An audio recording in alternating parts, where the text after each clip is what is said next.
পারবে না।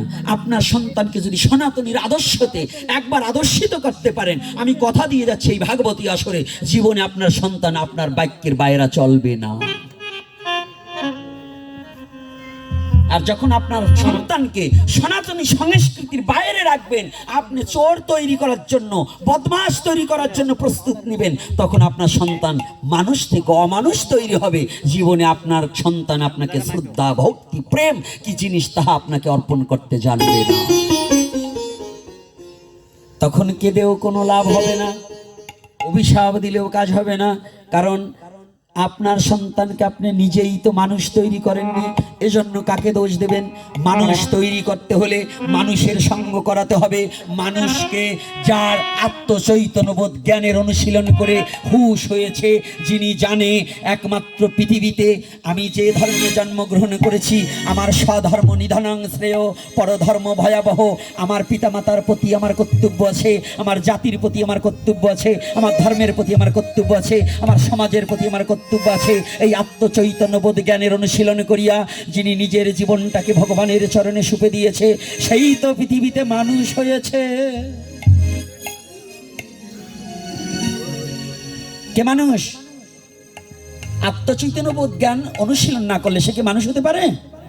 কি বাবা মানুষ হতে পারে? এখন এক পাজা মালা নিয়েছি, তিলক পরেছি, হ্যাঁ, রঙিন কাপড় পরেছি, নামাবলী গলায় দিয়েছি, কিন্তু আমার দ্বারা যদি সমাজ এবং জাতির অকল্যাণকর কর্ম হয়, আমি কিসের সাধু? আমি কিসের সাধু? আমি কিসের বৈষ্ণব? যে বৈষ্ণবের দ্বারা সমাজের ক্ষতি হবে, জাতির ক্ষতি হবে, ধর্মের ক্ষতি হবে। যেমন রাধে রাধে,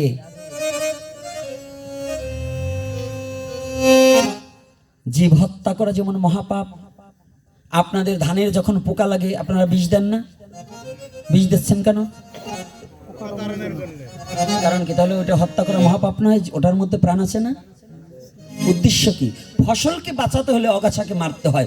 তদ্রূপ এই সমাজে যারা অগাছা আছে, যাদের জন্য ধর্মের ক্ষতি হবে, জাতির ক্ষতি হবে, সনাতনের ক্ষতি হবে, এগুলোকে কেটে ফেলতে হবে। এগুলোকে কোনো বাড়তে দেওয়া যাবে? মনে থাকবে তো? মনে থাকবে তো? ওই শয়তানের কথা মতো কোনো সমাজ পরিচালনা হতে পারে না। এই শয়তানগুলোকে সমাজ থেকে পরিষ্কার করে সনাতনকে সত্যতা প্রচার করে সঠিক সনাতনকে বোঝার মতো যোগ্যতা প্রতিটা ঘরে ঘরে যেন ভগবান গৌর হরি কৃপা করে করে দেয়।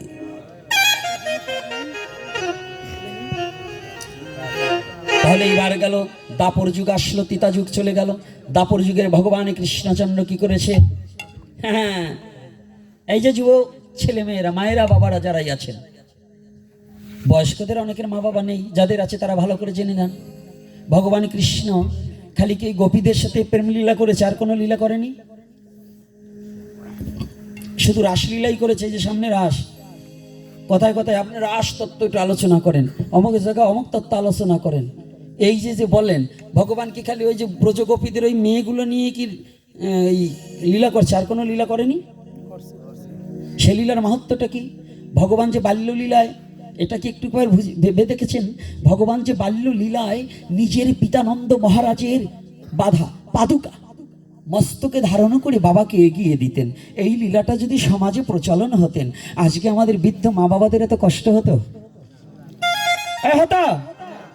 তাহলে ভাগবত প্রেমটাকে যদি হৃদয়ে ঢুকাতে না পারো, তাহলে শুধু এক সপ্তাহ না, অনন্তকাল ভাগবত দিলেও এই প্রেমে যতদিন পর্যন্ত যুবক যুবতী সিক্ত না হবে, ততদিন ভাগবত ধর্ম প্রচার হবে না। আমাদের এই ভাগবত ধর্ম প্রচার করতে হলে কি করতে হবে?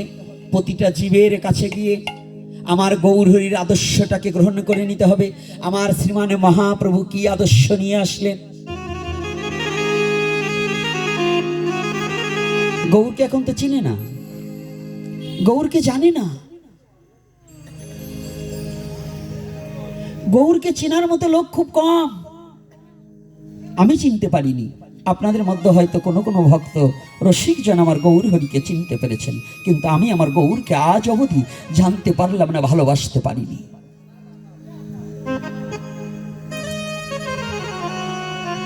আর যেজন চির জন্মের মতো গৌরকে একবার ভালোবাসতে পেরেছে, সে আপনা ভুলে গেছে, অহংকার ভুলিয়া অভিমান তেজিয়া একমাত্র গৌর হরির চরণে আত্মসমর্পিত চিত্ত করিয়া গৌরের নির্দেশিত পথ ধরিয়া। গৌরের নির্দেশিত পথ কি?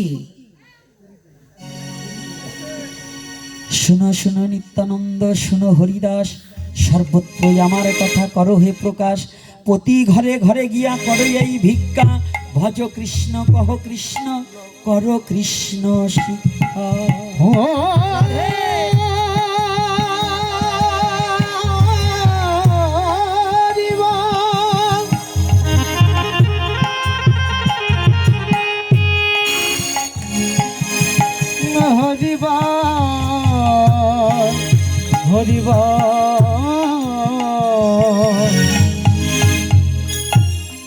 আমার শ্রীমানে গৌর হরি জগৎ জীবের করকমলে দুটি বস্তু, নাম আর প্রেম। এখন দিতে হলে ফেরিওয়ালা সেজেছে, সেজেছে কি না?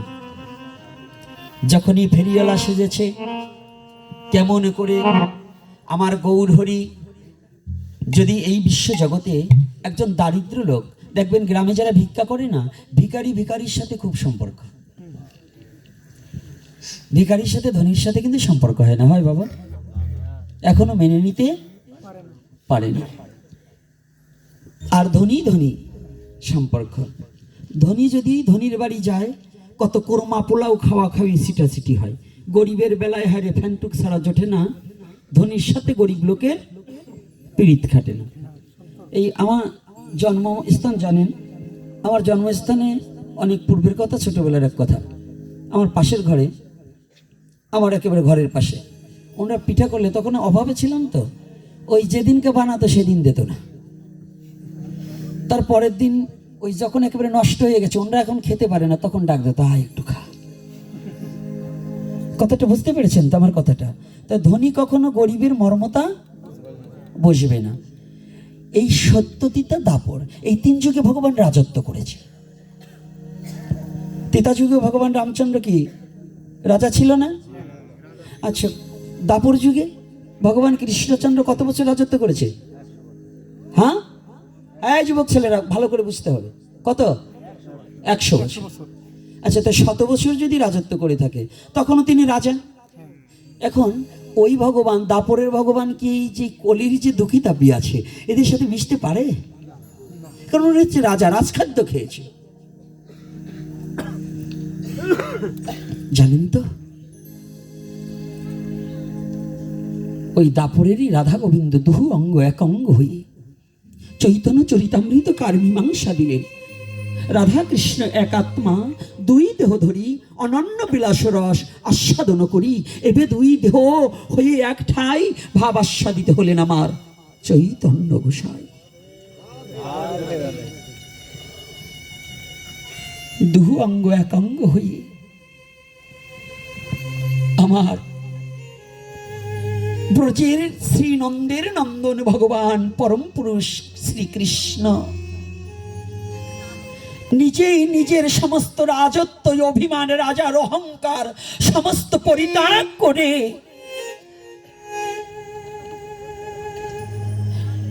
একমাত্র নিজে রাধা ভাবে, সেই রাধা প্রেম, রাধা রানীর খাজ ভান্ডার হইতে পূর্ণ প্রেমকে নিয়ে আর ব্রজ গোপীদের ভক্তি নিয়ে, ভগবানের কিন্তু সব আছে, ভগবানের কোনো ভক্তি নেই। এই ভক্তিটা ছিল ব্রজের ব্রজ গোপীদের। ভক্তিটা কার? ভক্তের। ভক্তিটা কার? তা ব্রজের ব্রজ গোপীরা কি ভক্ত না অভক্ত? তাহলে আজকে কি করছে?